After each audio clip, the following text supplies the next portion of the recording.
Bismillah ar-Rahman ar-Rahim. It is my pleasure to introduce my dear friend, Professor Magdy ElSharkawy, Professor of Internal Medicine and Nephrology, Ain Shams University, and member of the board of the Egyptian Society of Nephrology. And he's going to be addressing a very important subject, stroke and AF in CKD patient. Tafadal, Dr. Magdy. Thank you very much, dear Professor May, for this kind invitation. I'd like to thank Nephroalex for inviting me, Professor Salah, Professor Hala, and Dr. Magdy, of course, Professor Magdy, all of them. Yes, today I'm going to speak about the AF and stroke, how to prevent it, how to treat it. I will tackle the oral anticoagulant only, not the injectable. It is among the major adverse renal and cardiovascular events. Stroke is usually neglected item. Although there is in the United States in 2018, there is 7.5 million patients have AF. 25 to 40% are undiagnosed, and there is five-fold increase in risk for stroke in this patient, and two-fold incidence of death. In CKD patient, AF is very common. It's 16 to 21% in non-dialysis patients and 15 to 40% in end-stage kidney disease patients. And the prevalence of CKD in patients with AF is also high, up to 30%. So every third patient with AF might have CKD. And if there is AF and renal impairment, there is higher risk of bleeding and stroke. And these patients are usually undertreated by warfarin. And that's why the European Society of Cardiology have involved checking kidney function as class 1A guideline before treating patients with AF. AF and cardiovascular accident and TIAs are among the very common cardiovascular complications in patients with CKD. It's almost triple in the normal population, and they increase with age, and they are not affected by sex. Both males and females are affected the same ratio, but of course comorbidity increases the risk of this very deleterious side effect. In CKD patient, it affects survival, as well as in hemodialysis patient. AF presence and stroke affect survival. In this patient, there is 3 times higher risk of mortality in patients with hemodialysis. And it is much higher in dialysis patient than in non-dialysis patient. So how to clinically approach this patient with anticoagulation and stroke prophylaxis? We should know that patients with AF are at risk not only of stroke, but also of progression of renal function, limb amputation, bleeding risk, cardiovascular death, together with other medication interactions. So we have to know the fears of such patients, and we have to appreciate it. Usually, physicians, including nephrologists, are afraid to treat patients with AF by oral anticoagulant because the word first do no harm, and they know that bleeding outweighs the risk of stroke, or they thought so. Risk of bleeding might be higher than the risk of stroke. However, patients usually view stroke as worse than death. So we have to consider patient needs, and we shouldn't withhold proper treatment for such patients. And that's why before treating this patient, we have to know the risk score for stroke. This is a shared VASC score, which includes heart failure, hypertension, age, diabetes, and it doesn't include CKD. However, in shared VASC2, they included patients with CKD. And almost 80% of patients with CKD5 have a score of more than 2, which means it is a medium risk for incidence of stroke. And all other guidelines for risk stratification of stroke have included now CKD. But we are faced by the risk of bleeding, which is already increased in patients with creatinine more than 1.5 or GFR below 60. And especially in dialysis patients, there is increased risk of GI bleeding and intracranial hemorrhage, especially in the first 4 years of dialysis. That's why we should also know the risk of bleeding calculation. We have the Hassaballa risk, which again include pressure, hypertension, renal or liver function is included in this risk, stroke, bleeding, and INR, and age, of course. And Hassaballa have considered patients on dialysis and kidney transplant or creatinine more than 2.4 as high risk for bleeding. So we should consider this patient very well to extreme of complication. So we are now like to treat patient with oral anticoagulants because injectable anticoagulants are usually not liked in such patient because they are chronic patient. So there is we have to weigh the evidence versus the guidelines if we are going to treat any patient by oral anticoagulant.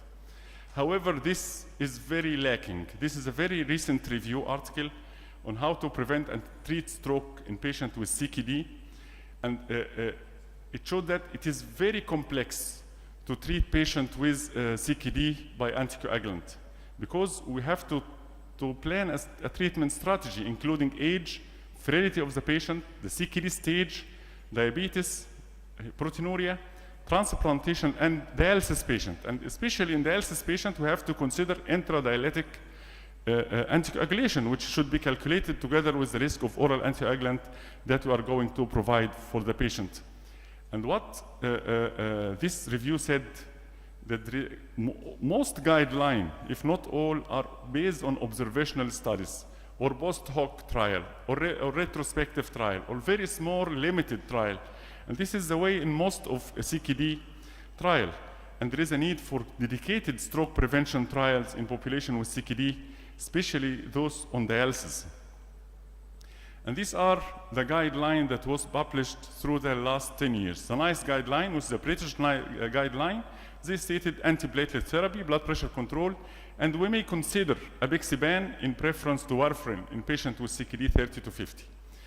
In KDIGO guideline 2014, again antiplatelet and blood pressure control, but there is no mentioning of anticoagulation whatsoever in the guideline. And still this is the state up till now. There is no mentioning for anticoagulant. In the American Cardiology, College of Cardiology, American Heart Association, and American Stroke Association, they have added anticoagulant. We have to consider the reduced dose of new oral anticoagulants when GFR is 15 to 50, and they said consider warfarin or apixaban in end-stage kidney disease. And I'm going to show you how they based this guideline upon. Of course, warfarin was the best or the first selection for all patients because it actually reduced stroke in normal population. This is very evident. It reduced mortality by stroke, but of course it increased bleeding, and the bleeding risk is much increased in aging population. Over 80, there is high risk of bleeding in such a non-CKD patient. And problem with warfarin include the very narrow therapeutic window. We have to keep the INR between 2 and 3. Above 3, there is increased risk. Below 2, there is high risk of stroke. And also, it has a delayed onset and offset. We have to start with heparin first. And if we are going to reduce, it will take time to be reduced. It has narrow therapeutic range, unpredictable dose response. We all see that. We know that warfarin is the second most common cause of hospital admission worldwide. Increased bleeding. This is due to warfarin. It has a lot of drug and food interaction. Monitoring is difficult. It has low reversibility, and it have age-related bleeding risk. So what about CKD and dialysis patient? In this very recent publication, it's not very recent, published 6 years ago, but it showed that using warfarin added nothing to CKD patient. There is no stroke protection, and there is actually bleeding risk in such patient. And in CKD patient, we have another problem with warfarin, the vascular calcification, because of the vitamin K, as we all know, problem. I'm not going to tackle this issue. So we are now trying to use new oral anticoagulant instead of warfarin. All of us would like to do that.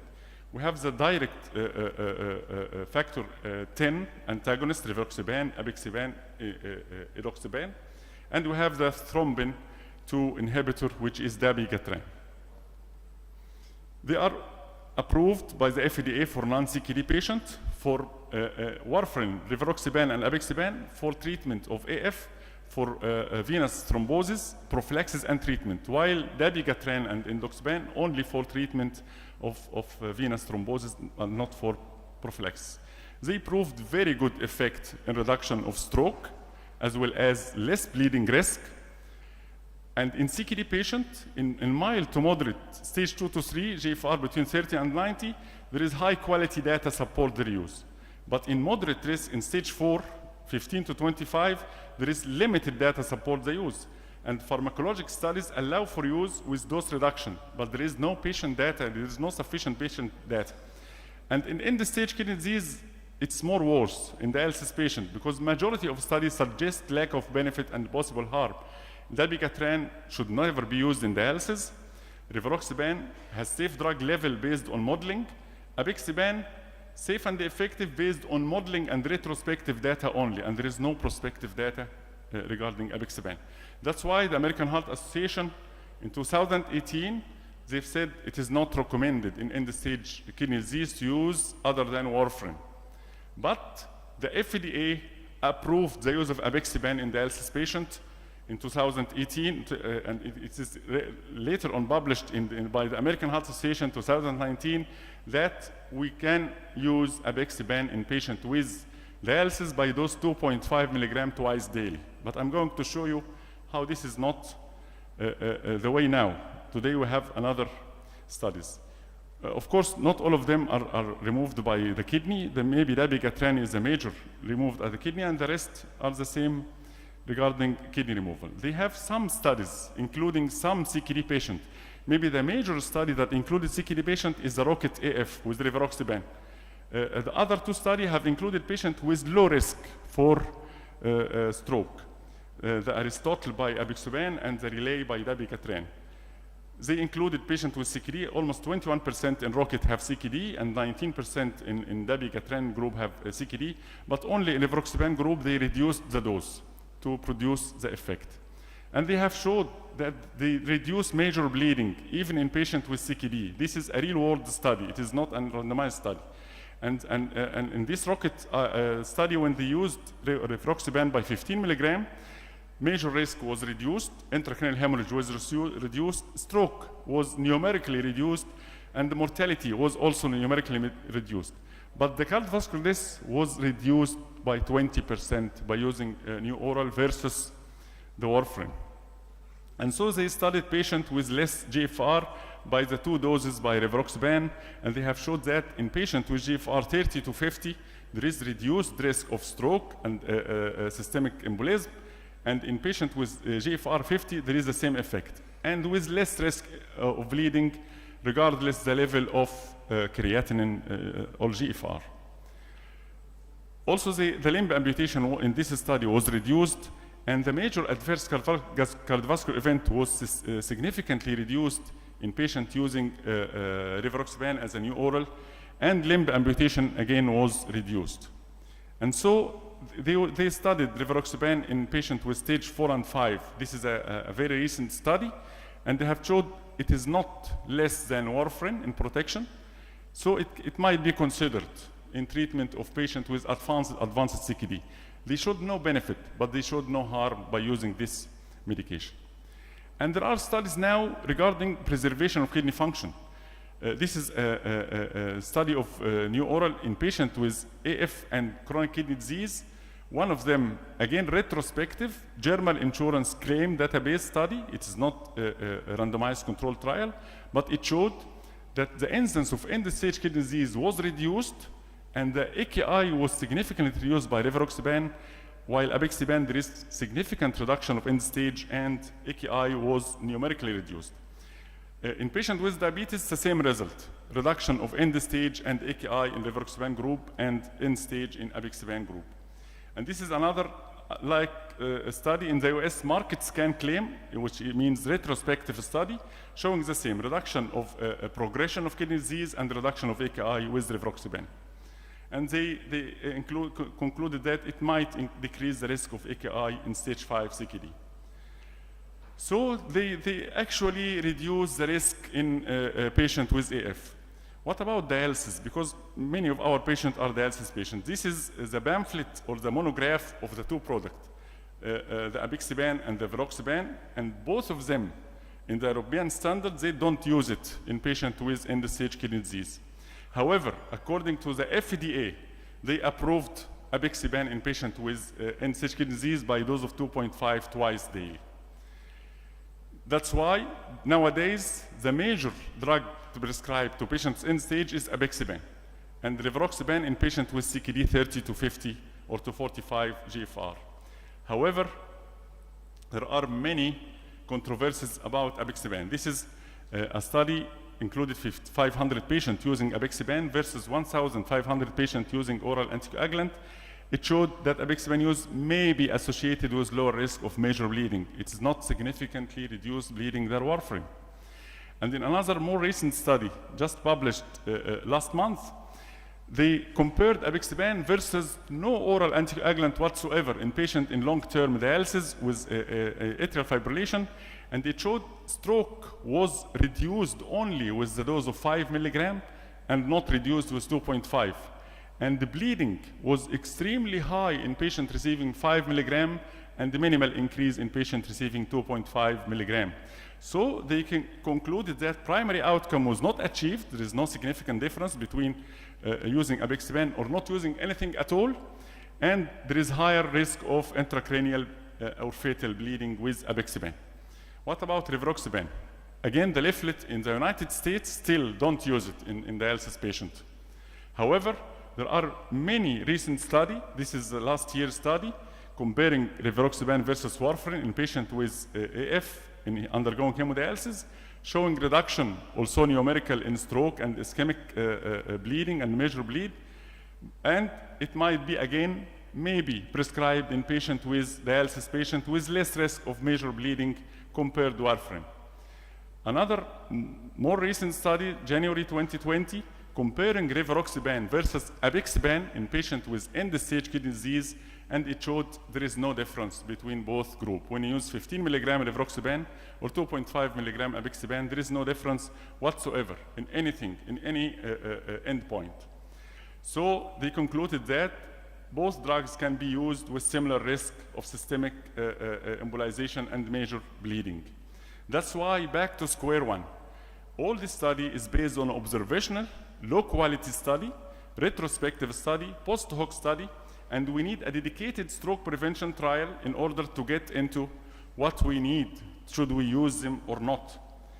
And in patients with AF and CKD, yes, we can use new oral anticoagulant safely if the GFR is above 30. But in hemodialysis patients, given the relative absence of net clinical benefit of warfarin, it is critical to have randomized control trial with no treatment comparator arm. So we're still at dilemma. Should we use them or not? We have to answer this question in the future. And thank you.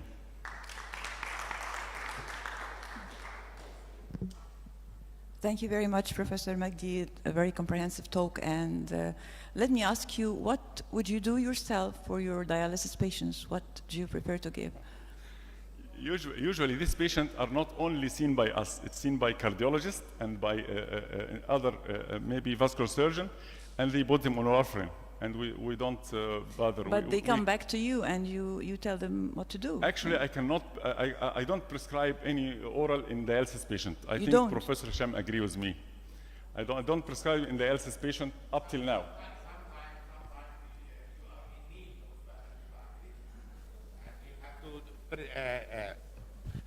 You should perfectly decide risk-benefit ratio.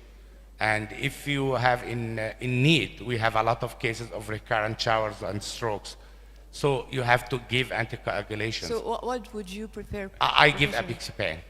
You give apixaban? Yes, I give 2.5 milligrams. Yes, 2.5 twice. But this is off-label, of course.